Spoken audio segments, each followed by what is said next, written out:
Hello, and welcome to our tarot reading for the collective for this full moon in Pisces.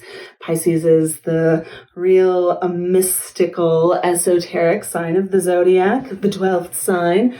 And when we get to the full moon in Pisces, well, first of all, it means we're in Virgo season, right? The full moons fall into the opposite signs. We get this really nice push-pull between the practical, the mundane, the daily of Virgo, right? A lot of Virgo's an earth sign too, like very three-dimensionally bound. And this outer space, spacey, mystical pull of Pisces.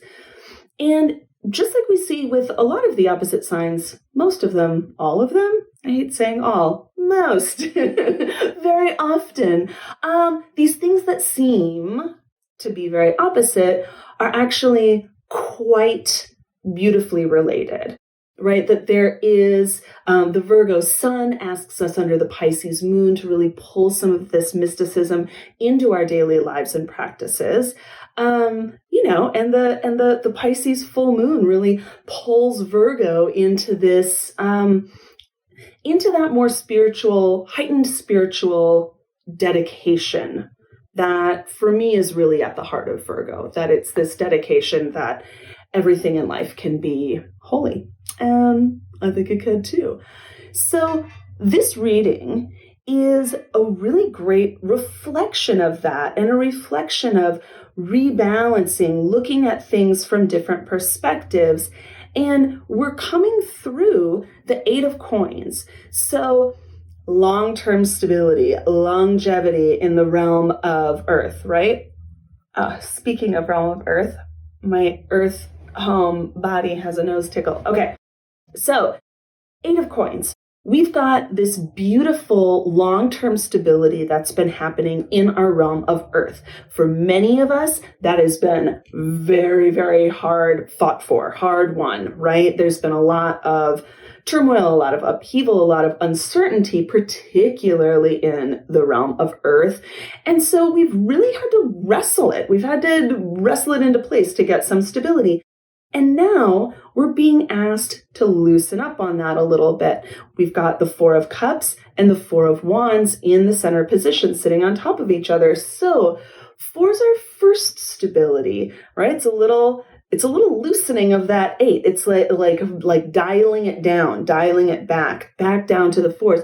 But now in the realm of water and fire, these more, they're a little bit squirrely, right? There's like stability in the realm of fire. It's got to be flexible. You've got to be able to be nimble, be quick on your feet. Stability in the realm of emotion. Again, feeling stable emotionally can really shift from day to day.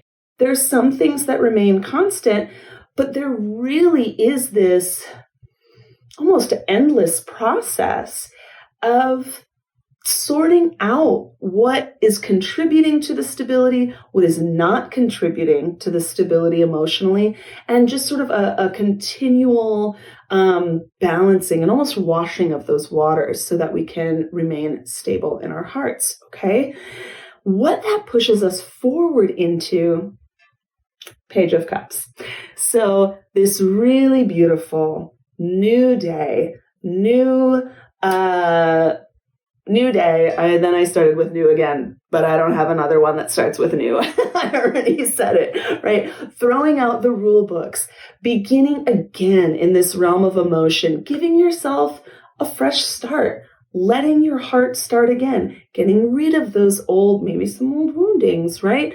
Maybe some exhaustion, some emotional exhaustion that's built up over the past weeks, months, years since a year ago, the last full moon in Pisces, and really allowing that. It's like letting your heart stand on new ground. Okay, as we move through life, we're standing, different parts of ourselves are standing on ground, and then stuff accumulates. And some of it we want, we gather it up and we keep it around. And every once in a while, you got to clear it out. And that's what the pages are for. So getting a nice new start in that realm of the heart. Then we move forward again into the Six of Swords, which is in our threefold return position. How we meet this situation, how we meet this full moon, and how it comes back to meet us. It's really asking us to be aware of, to understand, to speak about our successes in the realm of air. Okay? Now, full moons are a real emotional, esoteric time. Pisces full moon, extra esoteric, extra emotional, right? All of that. So when we see that swords card, that air element, intellect, communication, understanding, analysis even, it is a really great indication that what we have to gain from really falling deep into these waters of the full moon is some very practical, usable understanding and a reflection of just how good we are at understanding ourselves, our situation, our evolution, right? The sixes kind of ask us to look back. So we're going to get some of that reflected back to us. Awesome when we are coming up to a Mercury retrograde period, right? Not too far in the future. So we'll talk about that later, but another opportunity to go through some past lessons. Now, down below, we have, speaking of being in the moment and a fresh start, we have the Fool in alignment with the Justice card. So the Fool is radical presence, right? Just beautiful, trust in the universe, trust that the ground is going to be placed under your feet as you take a step forward. And I've said it before, I will say it again, this is not naive. This is not blind optimism. This is not blind naivety. I'm doubling up on a lot of things today. It's happening for a reason. We'll go for it. It's just not. Trusting in the universe, trusting in the present, and wrestling your big, powerful brain that wants to send tendrils out into the future and the past all the time and to try to make sense, make its own little information highways to come back and around. When you really pull those in radically in the present, it's not a projection and it's not called optimism. It's just called reality. Where are you right now? If you're watching this video, you're watching it on a phone or on a computer. Wow, you have amazing technology right in your hand that you're able to watch this video and we're able to connect over time and space over this full moon. That's amazing. That's the reality of it, right? If you don't know if you can pay rent tomorrow, but you got a place to sleep tonight, you have a place to sleep tonight. And that's pretty great. It's something that a lot of people don't have. And that's not, it's not naivete. It's not blind optimism. That is reality. The Fool asks us to really focus on exactly what our reality is at this moment and to allow ourselves to continue to do that as we move forward. Okay. When we see that card in alignment with the Justice card that's sitting in our personal subconscious in us and ourselves, we see that that radical presence is going to allow us to have some new balance, to kind of rebalance our lives in favor of lightness. Okay, the imagery that I chose for this card, for Elemental Power Tarot, is from the Egyptian Book of the Dead. It is from the weighing of the heart against the feather. And really that reminder, depending on who you are, that maybe a reminder that your heart might get eaten, right? But if you're not down that rabbit hole, whatever your frame of the divine is, a reminder that we really do always have the power to make choices that are in favor of lightness, of lightening the heart, and really, as much as we possibly can, enjoying this human experience on Earth. As horrible it can be, it's just as magical and wonderful. It really is. It's all around us all the time. Okay. Now, up above, we have the Strength card in alignment with the Queen of Swords. Strength is about having this gravity, this power.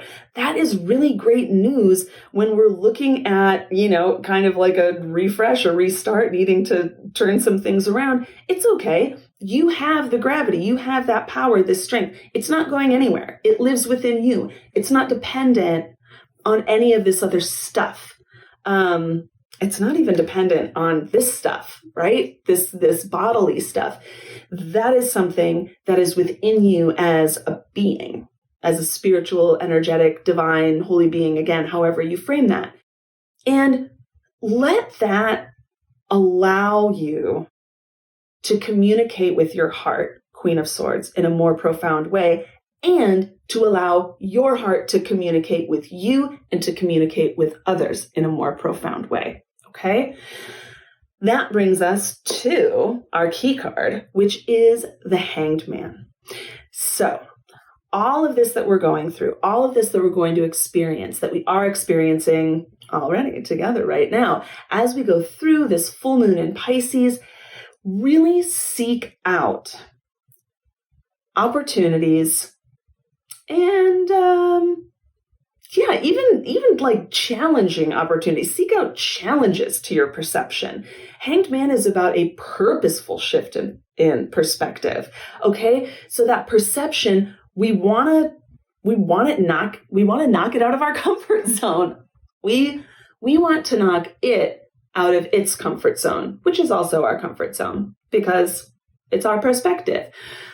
Okay, so get out there, do it. I mean, I'm just going to say it. The illustration on the card is an upside down forest with a bunch of mushrooms in it. So take that however you will and run with it. Choose your own adventure. Okay. I do want to say too that a lot of these cards are cards that have come up in readings that I have done with private clients over the past week. So, hey, if that's you and you're like, wait a minute, that's really resonating, or maybe you've been doing readings for yourself and there are a lot of these cards that are like looking real familiar right now. That's not an accident. We're all here. We're all on the same planet. We're all going through the same astrology. There's the same stuff going on. So we really are connected. We're here together. We're going through this full moon together. And I can't wait to see you on the other side of it. Okay? That's it.